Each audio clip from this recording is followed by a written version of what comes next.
Mayor at naging mayor siya, open sa makikipag-dialogue sa akin. Kaya maraming salamat po ulit, Yorme, sa inyong pagdalo dito sa aming forum ngayon.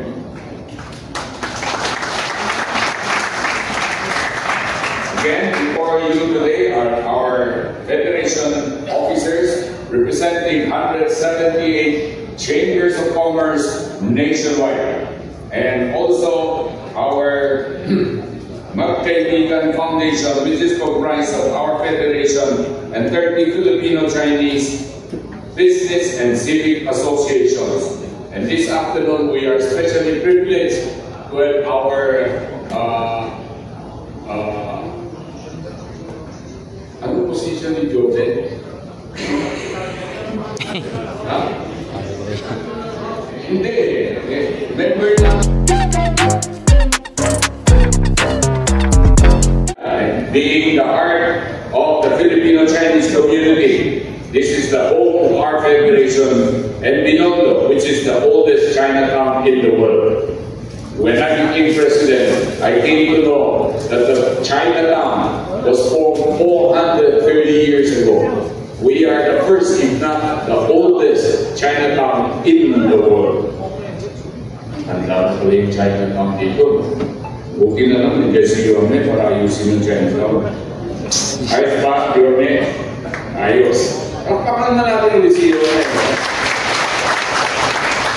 Our Federation has a long-standing partnership with Mayor Isko in promoting business growth, social welfare, peace and order, and including our vehicle donations to the Metropolitan Police Department and SWAT team.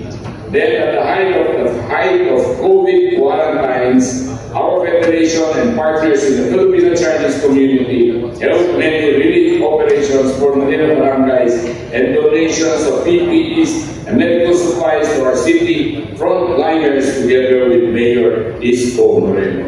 Thank you, Yorme, for your untiring support and for being our partner in serving our communities and fellow Filipinos. May God grant you greater wisdom as you further contribute to the development of our country and city and in promoting the welfare of our countrymen. As the Holy Bible says in 1 Peter chapter 4, verse 10, each of you should use whatever gifts you have received to serve others as faithful stewards of God's grace in its various forms. Mayor Isko has shared his time, talent, and efforts for the millennials, and we appreciate his hard work and leadership. And as he runs again for mayor in the coming elections, we are happy to have this opportunity to hear his platform and plans for Manila and his message to the Filipino-Chinese community. God bless po and more power to you, Yorme. Good luck in the coming elections. Maraming salamat po at mabuhay po kayong lahat. Thank you. Isko Moreno will present the program once elected as Mayor of Manila. Thank you. Maraming salamat, Stanley, at sa ating may kapagpakilala kanina, Mr. Reynolds C.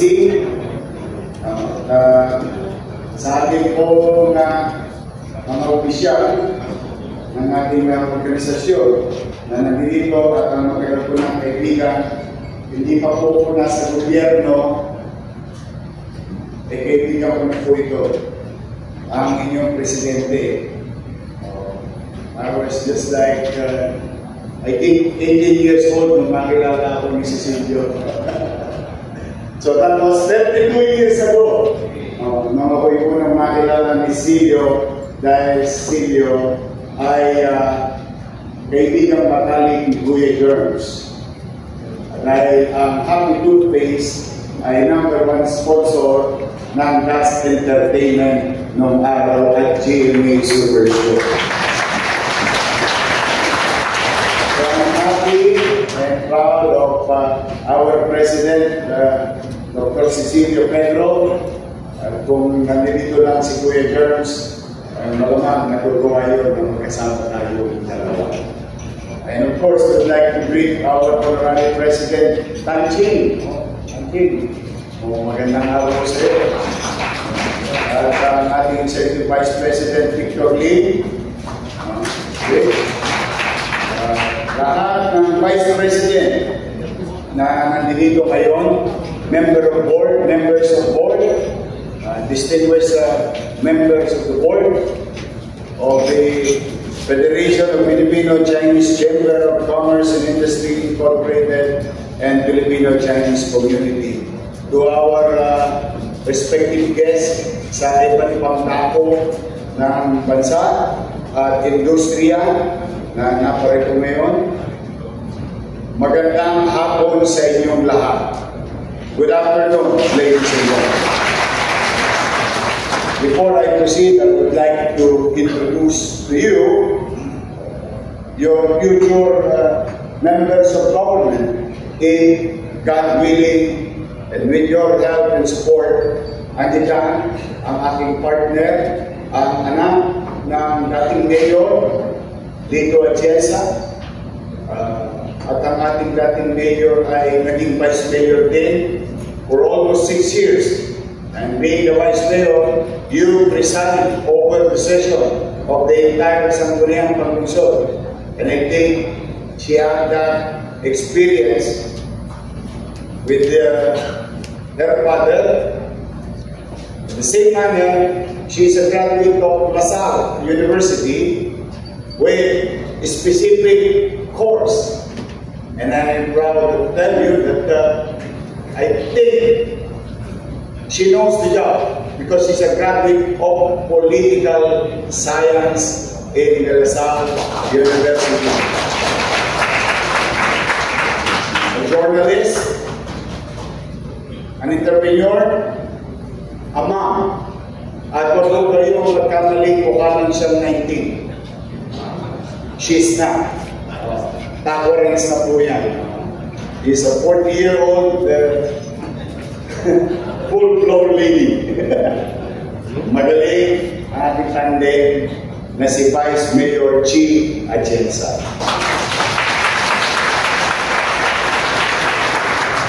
At natuloy-tuloy ang ating mga kasama, partikular sa 3rd District of Manila.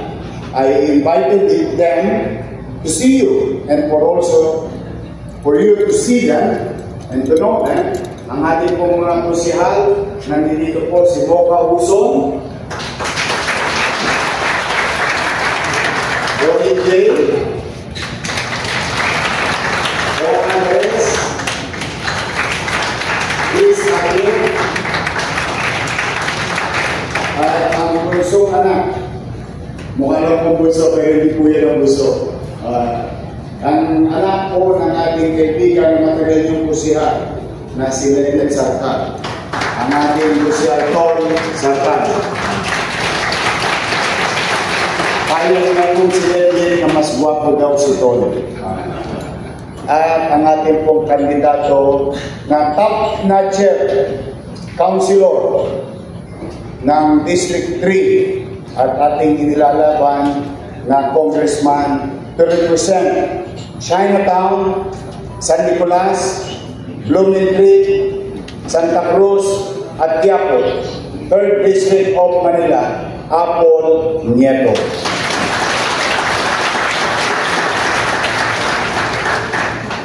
Again, thank you very much, and I think you have a portion wherein you will raise some questions, and I'll be happy to answer it to the best of my ability. But at least, let me tell you what's going to happen in the next 5 years of the city of Manila if I'm going to be given a chance again to take the lead of our city.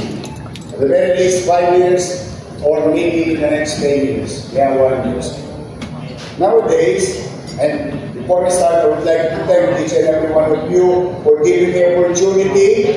Last time, nung lumakad to, magaling to si Cecilio. Ang ganda ng opisina nyo ngayon. Congratulations to our board of directors, the leadership.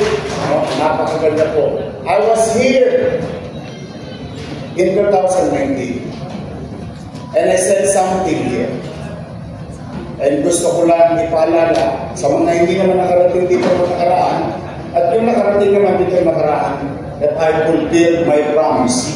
The first promise that I said at the time is that the taxation of the local government unit will stay in the next 5 years. In fact, hindi ko lang po pinatunayan, hindi ko lang po pinatupad, but nangyari. And I said, our tax code will stay in the next 5 years, and I went further. And if you remember, the moment that I assumed office, I issued and asked the Sangguniang Panglunsod to come up with the law, the longest tax amnesty in the history of Manila. That was 6 months tax amnesty when I assumed July 1 in 2019. At nangyari yung pinangako ko at naganap, at hanggang ngayon, hindi pa napapago ang tax code ng City of Manila. Now I'm here, and let me assure you, for purposes of certainty, so that you can plan ahead of time with regard to your business located in the City of Manila. It will stay that way in the next 5 years on the City of Manila. Second, I promise you I will clean up the streets of Manila. A 30-year-old problem. And I think yung mga lolo natin dito, kasi Tanching, lalo na yan, yung mga edad natin dito, no? I think they can attest to it. Na walang makadaan sa Wanduna, walang makadaan sa Recto, walang makadaan sa Soler, hirap na hirap makadaan ang mga negosyo, tao, mamamayan sa mga alin na pagit ko. For almost 30 years, it's a headache here in Chinatown.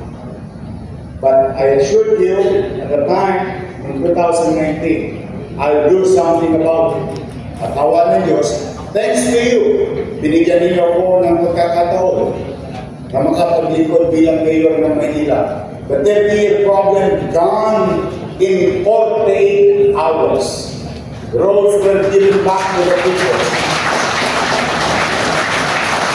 Yung makita nyo video kanina, yung kalsadang nadadaanan na, sabi nga ng mga taga-Manila, may kalye sa Recto. So lumakas, pumunlad, pumayapa ang negosyo. And we started cleaning up. Literally, pinaliguan ko, iniskop ako ang lungsod ng Maynila at the time. Now, are we going to do the same? I guarantee you. What happened in the beginning, while there are some neglects happening nowadays in the City of Manila, I guarantee you again, we will do it again to keep our city clean, and garbage collection will be properly collected on time without additional fees from our communities. So, pumanatag kayo mga pinamahal ko ng mga bayan sa lungsod. Third, when I assume office, one of the biggest complaints of the business sector and even the small and community members who wanted to build their houses, their buildings and their businesses is the zoning problem. And I think, modesty aside, when we go out of this building, this hall, paglabas natin, kung mapapansin ninyo, nagbago ang geografiya nitong building sa likod ninyo. Nakita ninyo, nagtaasan ang lahat ng building, nagkaroon ng opportunity even old buildings in the peripherals of this hall. Lahat bumalik ang negosyo because I was here when I said I will liberalize the policy on zoning. And when I assumed I did, the effects of it, you see in order nowadays, 5-5 ang kaluan ng building. Nagkaroon ulit ng trust. Karoon ulit bumalik. Bumalik ulit si Mega World, si Angkor Land, bumalik ulit si Federal Land, bumalik ulit lahat ng development, including our Filipino-Chinese. In fact, si Joven is one of those developers who went back to the city, invested in the city, because we created certainty in our rules in zoning. Nowadays, I heard and I've been hearing a lot of problems from the business sector. O ngayon, pupunta kayo sa inyong mga miyembro sa kanya-kanya niyong organisasyon na kasapi nitong federasyon. Again, I will assure you, you are welcome with ease to go back to the city of Manila and do your business in the city of Manila under my watch. Walang mang-aapi sa inyong taong gobyerno ng lungsod ng Manila. And you know that very well because I have an open policy office. People can come, members and non-members, any members in the community can go and visit my office. Lahat kayo, si Cecilio, parang yung opisina ko, pasyalan ni Cecilio ng araw ng Federation. In fact, when I was asked by the Federation, and now I'm going to the next topic after zoning, no? So rest assured that the zoning rules will be fairly implemented to John Doe and Mary. The sauce for the gander will be the sauce for the goose. So whatever rules that you have received is the same rules that we're going to apply to another businessman. Certainty of doing business in the city of Manila. Third, the peace and order situation of the city cannot be light anymore. In fact, nalulungkot ako because when you watch GMA7, ABS-CBN, almost every night, again and again, patayan dito, holdapan doon, snatching dito, yung delivery truck, inakyat sa atin, and as if there is no problem. Now, and I challenge each and every one of you here, go Google it today, or ask somebody from your staff. Sad to say,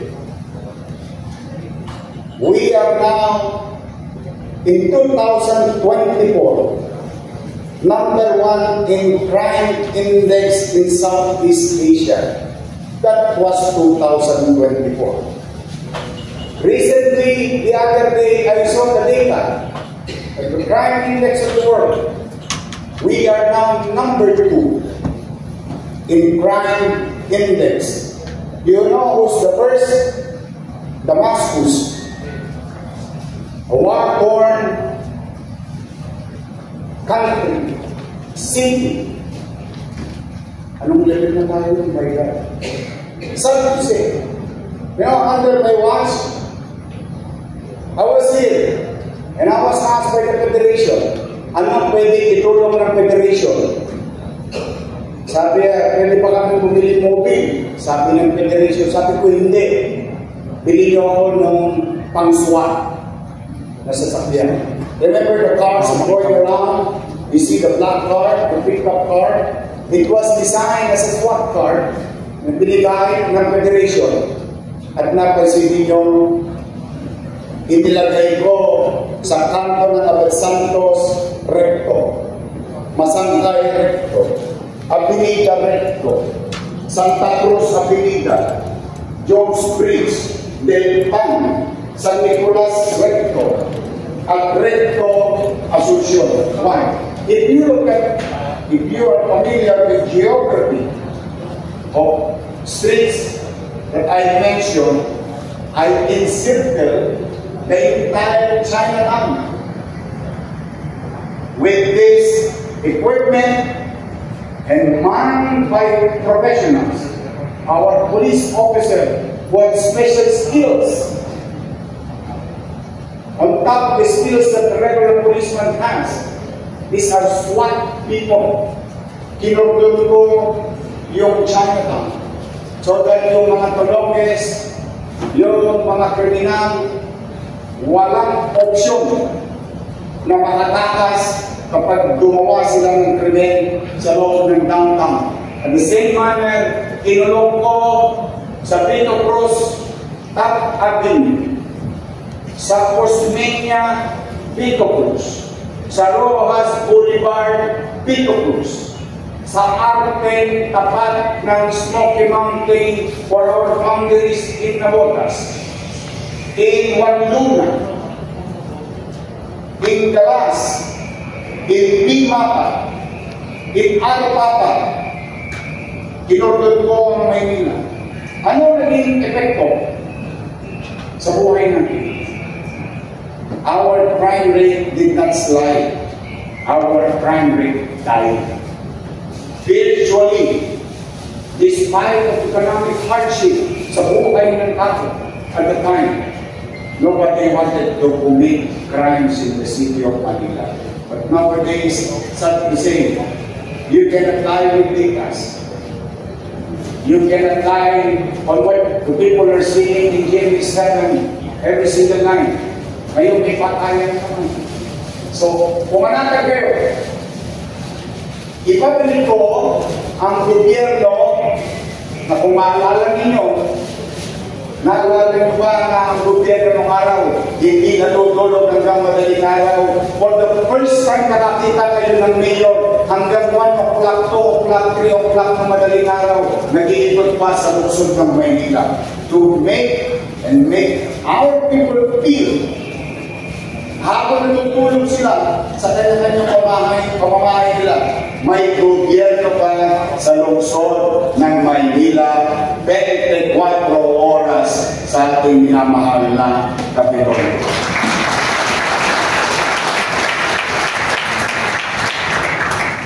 Peace and order.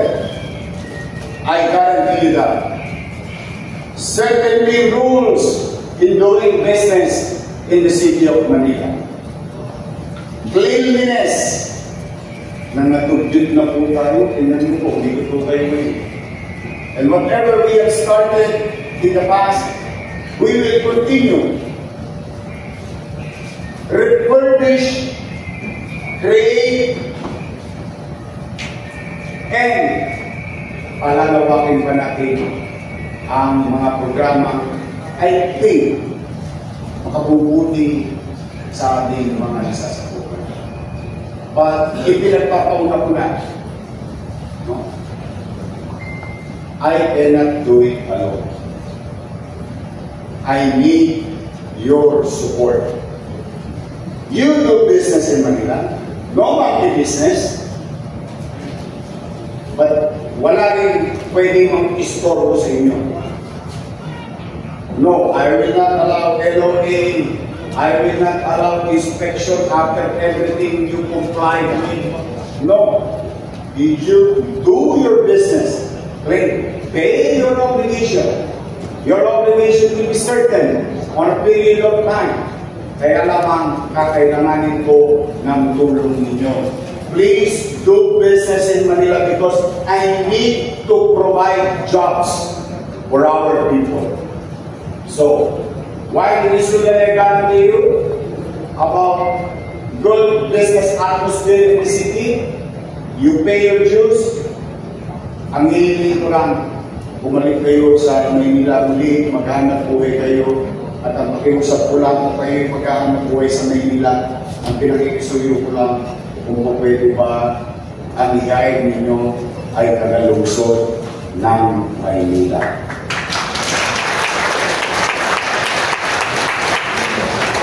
So, for now, yun po, at yung mga nakita ninyong mga programa, paaralan, pabahay, eskwelahan, ay itutuloy ko lang po yun.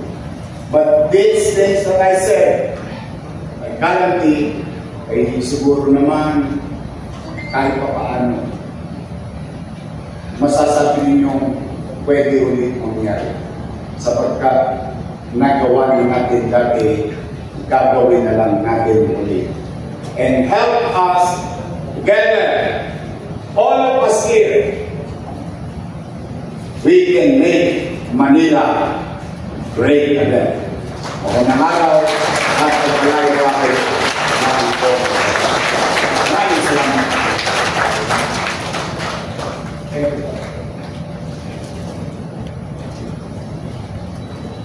Thank you very much, Honorable Mr. Moreno.